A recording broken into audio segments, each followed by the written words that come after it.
Assalamualaikum warahmatullahi wabarakatuh. Pemirsa, jumlah pasien positif di Kota Parepare terus bertambah. Informasi selengkapnya dapat Anda saksikan sesaat lagi. Jangan kemana-mana, tetap bersama saya Jauhar Manikam. Dan saya Erni Rusdin. Dan pemirsa, jangan kemana-mana, mari kita saksikan apa kabar Parepare selengkapnya untuk Anda.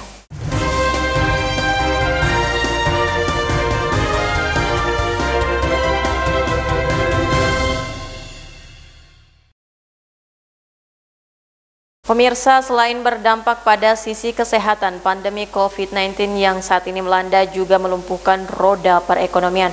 Akibatnya banyak perusahaan yang terpaksa harus merumahkan bahkan melakukan pemutusan hubungan kerja dengan karyawannya.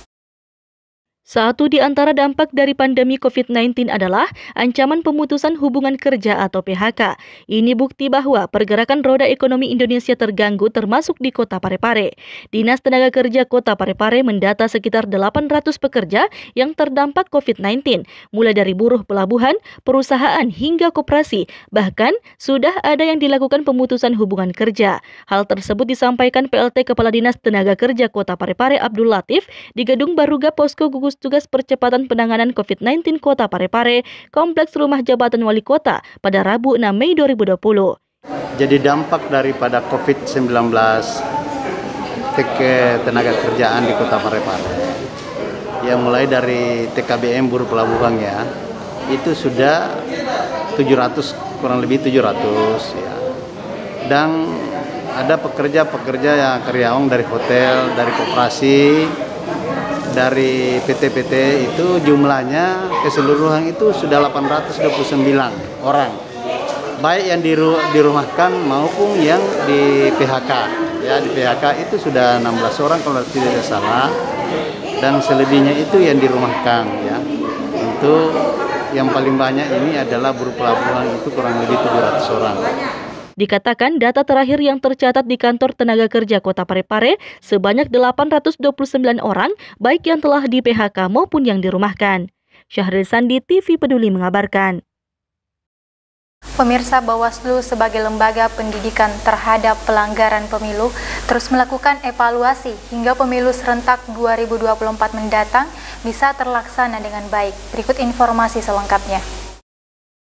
Pasien positif COVID-19 di Kota Parepare menjadi 16 orang setelah bertambah 3 orang. Hal ini disampaikan juru bicara Gugus Tugas Percepatan Penanganan COVID-19 Kota Parepare, Dr. Haja Halwatiah, di Gedung Baruga Posko Gugus Tugas Percepatan Penanganan COVID-19 Kota Parepare, Kompleks Rumah Jabatan Wali Kota pada Rabu 6 Mei 2020.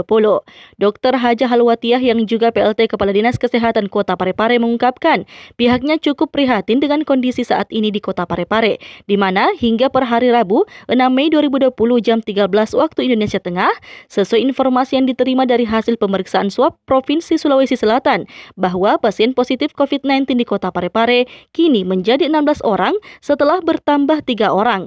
Untuk itu pihaknya bersama tim gugus tugas akan lebih memperketat lagi upaya pencegahan penyebaran virus corona di Kota Parepare.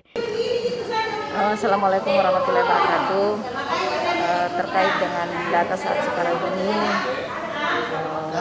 warga Parepare itu sudah saya anggap bahwa sudah cukup memprihatinkan ya, karena kenapa jumlah sekarang yang PDP positif terpapar corona itu sudah sebanyak 16 orang per hari. Batas jam 1 siang ini sudah dilaporkan dari provinsi bahwa jumlah PDP yang positif itu sudah sebanyak 16 orang. Jadi memang kami dari tim kesehatan ini perlu memang mengantisipasi, lebih memperketat lagi teknik-teknik pencegahan yang kami lakukan selama ini. Yang terakhir terserang ini adalah wilayah daerah Pasar Lakesi. Nah, hari ini kita akan melakukan penyemprotan desinfektan termasuk di rumah warga yang terinfeksi virus corona tersebut. Syahril Sandi, TV Peduli mengabarkan. Pemirsa, untuk memutus mata rantai penyebaran COVID-19, masyarakat berharap agar pemerintah mengoptimalkan fungsi Siskamling. Tren perkembangan penyebaran virus corona di Kota Parepare saat ini sangat memprihatinkan. Terdata dalam beberapa hari terakhir hingga hari ini, pasien positif COVID-19 sudah mencapai 16 orang. Menyikapi hal tersebut, Wali Kota Parepare Dr. HM Taufan Pawe SHMH yang juga Ketua Gugus Tugas Percepatan Penanganan COVID-19 Kota Parepare beberapa hari yang lalu melalui talk show yang disiarkan secara langsung melalui live streaming TV Peduli Parepare mengapresiasi salah satu pemirsa TV Peduli yang menyarankan agar sistem keamanan lingkungan coba lebih diaktifkan lagi dalam memutus mata rantai penyebaran virus corona di kota ini. Sistem keamanan lingkungan itu memang yang paling efektif, yang paling baik sekali. Saya akan tampung pemikiran ini dan saya akan diskusikan dengan jajaran Forkopimda, Bapak-Bapak TNI Polri, Kejari, apa semua, kita optimalisasikan. Siskamling ini orientasinya adalah kita kasih kewenangan. Kita kan ada Babinsa, Babin Kamtipmas, setiap kelurahan. Mari kita, kalau Siskamling ini dioptimalisasikan di tiap-tiap kelurahan, RW, RT, saya yakin cukup efektif. Ini pemikiran yang saya tidak sempat pikirkan apa yang dipikirkan Saudara Lukman ini, sistem keamanan lingkungan. Ya, per RW, per RT, ayo. Kalau ada yang lewat, ada yang jalan, mau tidak tahu jelas apa, ayo. Mari kita melakukan langkah-langkah preventif untuk itu. Saya akan tampungin, saya akan catat khusus, saya sudah catat ini. Saudara Lukman punya pemikiran, diaktifkan kembali Siskamling yang ada. Terima kasih. Pada kesempatan talk show tersebut, Wali Kota Parepare Dr. HM Taufan Pawe SHMH tak lupa mengajak kepada warga masyarakat Kota Parepare untuk secara bersama-sama memerangi virus corona. Syahril Sandi, TV Peduli mengabarkan.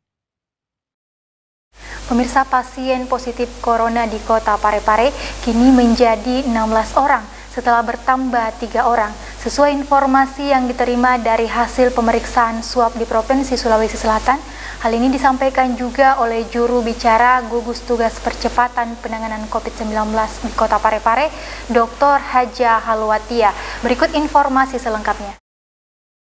Walaupun proses pemilihan umum tahun 2019 telah berakhir, Bawaslu sebagai lembaga penindakan terhadap pelanggaran pemilu akan terus melakukan evaluasi hingga pemilu serentak 2024 mendatang bisa terlaksana dengan baik. Salah satu hal yang Bawaslu evaluasi adalah terkait masalah pengawasan.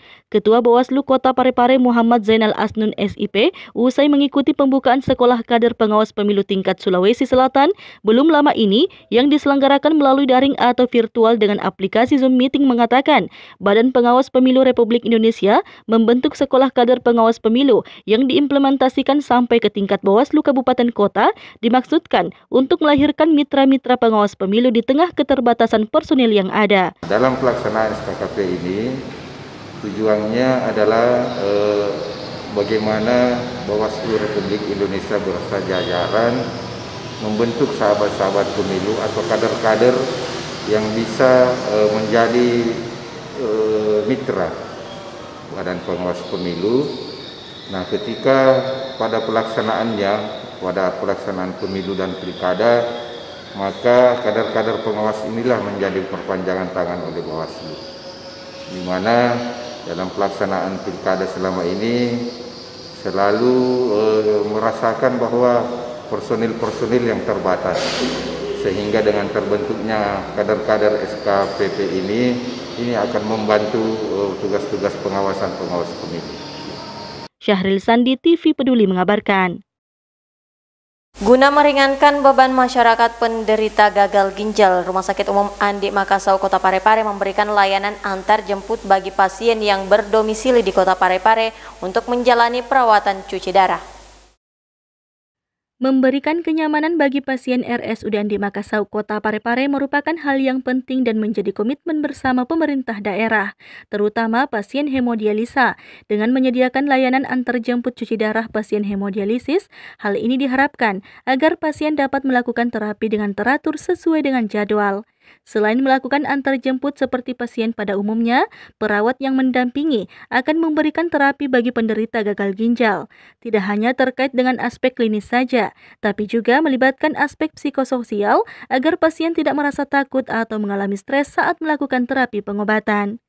Sisi positif lainnya, pasien tidak lagi menggunakan angkutan umum atau mengendarai motor sendiri datang ke rumah sakit yang terkadang membuat pasien berpikir atau dibebani dengan persoalan biaya. berterima kasih kepada pemerintah Kota Parepare dan khususnya juga pada di Direktur Rumah Sakit Andi Makassau Parepare, karena dengan adanya layanan antar jemput pasien HD di Kota Parepare, saya kira sangat membantu sekali, karena selama ini sebelum ada HD kita melihat teman-teman yang sudah HD, yang masuk ke HD ini banyak yang pakai ojek datang, yang tidak punya kendaraan, ada yang pakai motor. Nah, kita pahami juga bahwa pasien-pasien ini sesudah cuci darah itu kadang ada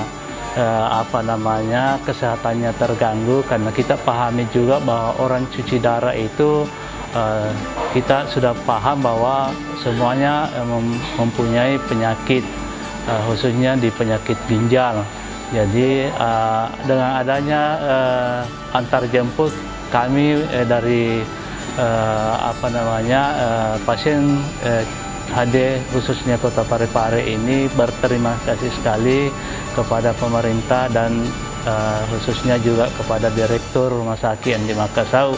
Saat ini terdapat 3 unit mobil yang disediakan khusus untuk layanan antar jemput bagi warga Parepare dan sekitarnya yang akan melakukan cuci darah di RSUD Andi Makassau. Andi, TV Peduli mengabarkan.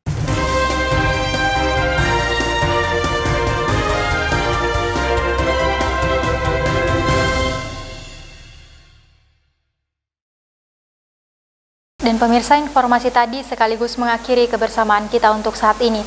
Tetap perbaharui informasi Anda dengan menyaksikan seluruh program persembahan dari kami, TV Peduli Inspirasi Parepare Maju. Saya Erni Rusdin. Saya Johar Manika, mewakili segenap kru yang bertugas mengucapkan terima kasih atas kebersamaan Anda dan selamat melanjutkan aktivitas.